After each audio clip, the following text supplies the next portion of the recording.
Hello everyone, welcome back to our channel. आज अपनी इस वीडियो में हम बात करने वाले हैं chemical reaction and equation. Class 10th का टॉपिक है, उसके एनसीईआरटी एग्जाम्पलर के एमसीक्यू क्वेश्चंस को हम डिस्कस करते हैं। चलिए स्टार्ट करते हैं। फर्स्ट क्वेश्चन है, which of the following is not a physical change. अब देखिए यहाँ पर प्रॉब्लम क्या होती है, हम इज नॉट और इज में कंफ्यूज हो जाते हैं और इज देखा फिजिकल चेंज तो उसको ठीक से चूज करना है। Question is which of the following is not a physical change. देखिए boiling of water to give water vapour, ये तो फिजिकल चेंज है तो ये ऑप्शन नहीं होगा। Melting of ice to give water, ये भी नहीं होगा। Dissolution of salt in water, ये भी नहीं होगा। Combustion of liquefying petroleum gas is the correct answer. तो correct option is D option. Second question is the following reaction is an example of a displacement reaction, combination reaction, redox reaction, neutralisation reaction.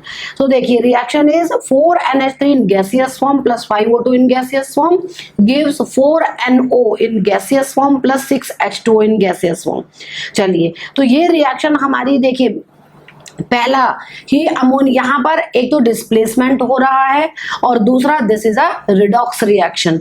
अब देखते हैं कि दोनों option means के first option and third option, तो ये first और third option है हमारे सी ऑप्शन में। It means C option is right option. चलिए next move to third question. Which of the following statement about the given reaction are correct. कौन कौन से स्टेटमेंट करेक्ट हैं। 3Fe plus 4H2O gives Fe3O4 plus 4H2.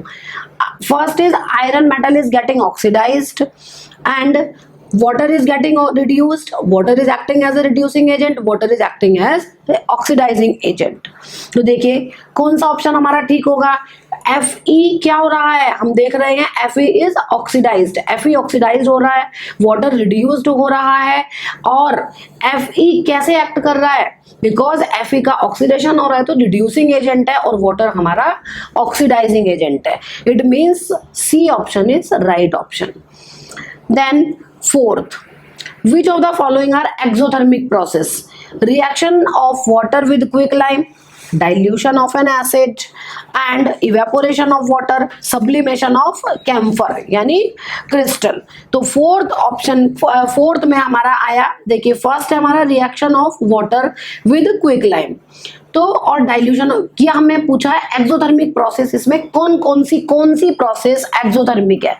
Then A option is right option because reaction of water with quicklime is exothermic and dilution of an acid is also an exothermic process.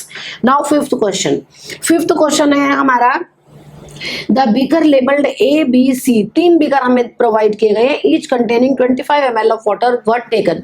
A small amount of NaOH, anhydrous copper sulfate and NaCl were added to the beakers ABC respectively. It was observed that there was an increase in the temperature of solution contained in the beakers of the solution and whereas in case of beaker C the temperature of the solution falls। यानी A और B beaker में temperature rise हो रहा है और C beaker में temperature decrease हो रहा है। तो कौन कौन सी प्रोसेस हमारी हुई, तो फर्स्ट है in beaker A and B exothermic process has occurred, it is right. फिर है सेकेंड हमारा in beakers A and B endothermic process has occurred, in beaker C exothermic process has occurred, in beaker C endothermic process has occurred. Then C is right option. Question number 6. A dilute ferrous sulfate solution was gradually added to the beaker containing acidified permanganate solution. The light purple color of the solution fades and finally disappears. Which of the following is the correct explanation? देखिए बच्चों, जैसा आपको पता है कि potassium permanganate is a oxidising agent, तो A option is right option. KMnO4 is an oxidizing agent and it oxidizes ferrous sulfate. Then seventh, which among the following is or are double displacement reaction? Double displacement reaction कौन सी है, lead Pb plus CuCl2 PbCl2 plus Cu, तो displacement है Na2SO4 plus BaCl2, C plus BSO4 gives BaSO4 to NaCl। Next है C plus O2, तो आप देख रहे हैं क्लियर है कि B option is right option because Na2SO4 plus BaCl2 gives barium sulfate and NaCl is correct option. Question number 8 is when Which among the following statement is or are true? Exposure of silver chloride to sunlight. जब हम sunlight को expose करते हैं, sunlight में silver chloride को expose करते हैं तो हमें एक ग्रे कलर का हमें एक कुछ टाइम के बाद ग्रे कलर का सब्सटेंस मिलता है। तो हमसे पूछा गया है the formation of silver by decomposition of silver chloride, बिल्कुल सही है। Sublimation of silver chloride, no. And फिर है हमारा decomposition of chlorine gas from silver chloride, नहीं। Oxidation of silver chloride, it means right option is A option, means के हमारा right वाला ए ऑप्शन है। Then question number 9th, solid calcium oxide reacts vigorously with water to form calcium hydroxide accompanied by liberation of heat. This process is called slaking of lime. आपको पता है slaking वाला यानी quick lime में जब हम water का addition करते हैं तो हम उससे क्या बनाते हैं, स्लेक्ड लाइम बन जाता है। तो this process is called slaking of lime. Calcium hydroxide dissolved in water to form its solution called lime water. Which among the following is are true about slaking of lime and the solution formed? देखते हैं। It is an endothermic process. फिर है हमारा it is an exothermic reaction. तो exothermic reaction है ये, एक तो सेकंड ऑप्शन हमारा राइट है। The pH of the resulting solution will be more than 7, more than 7 क्योंकि स्लेक्ड लाइम बन रहा है बेस। तो राइट ऑप्शन कौन सा हुआ हमारा, B option is right option. Next है हमारा barium chloride on reacting with ammonium sulphate forms barium sulphate and ammonium chloride. Which of the following correctly represent the type of reaction involved? देखिए displacement reaction है, precipitation reaction है, combination reaction है, या फिर हमारी double displacement reaction है। तो precipitation reaction generally double displacement reaction होती है। Then we choose option D, 2nd and 4. Now question number 11.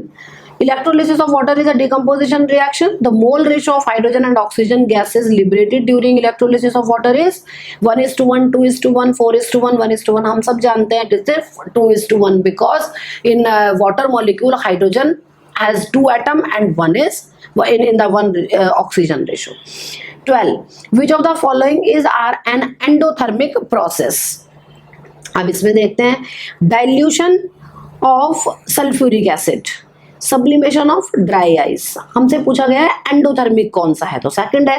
Condensation of water vapour and evaporation of water, means D option is right option.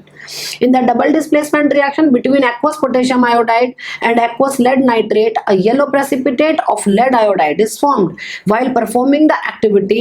If lead nitrate is not available, which of the following can be used in place of lead nitrate? So we can use lead acetate. It means B option is right option. Now question number 14. Which of the following gases can be used for storage of fresh sample of an oil for a long time? तो D option is right option, helium और nitrogen. Question number 15, the following reaction is used for the preparation of oxygen gas in the laboratory. 2KClO3 solid form में heat किया हमने catalyst की presence में, potassium chloride और oxygen liberate होती है। Which of the following statement is are correct about the reaction? तो it is a decomposition reaction, ये thermal decomposition reaction and endothermic in nature, so option A is right option. Question number 16 now, which one of the following processes involve chemical reactions: storing of oxygen gas under pressure in a gas cylinder, liquefaction of air, keeping petrol in a china dish in the open, heating copper wire in presence of air at high temperature. So D option is right option. Then question number 17, in which of the following chemical equations the abbreviations present the correct states of the reactant and product involved at reaction temperature? Hydrogen oxygen से water molecule बनता है, तो आप सबको पता है right option is D option. Which of the following are combination reaction? First देखिए 2KClO3 potassium chlorate का डिकम्पोजिशन हो रहा है, तो वो कॉम्बिनेशन नहीं है। तो कॉम्बिनेशन रिएक्शन हमारी कौन सी हो सकती होगी? MgO + H2O, सेकंड वाला, and then third, because fourth is displacement reaction. तो right option is D option, हमारा डी ऑप्शन राइट ऑप्शन होगा। तो ये हमने आज डिस्कस किया केमिकल रिएक्शन एंड इक्वेशन के एग्जाम्पलर के, एनसीईआरटी एग्जाम्पलर के MCQ। तो ये आपको हेल्प करेगा आपको वीडियो हेल्पफुल लगी है तो please subscribe and share the channel. Thank you.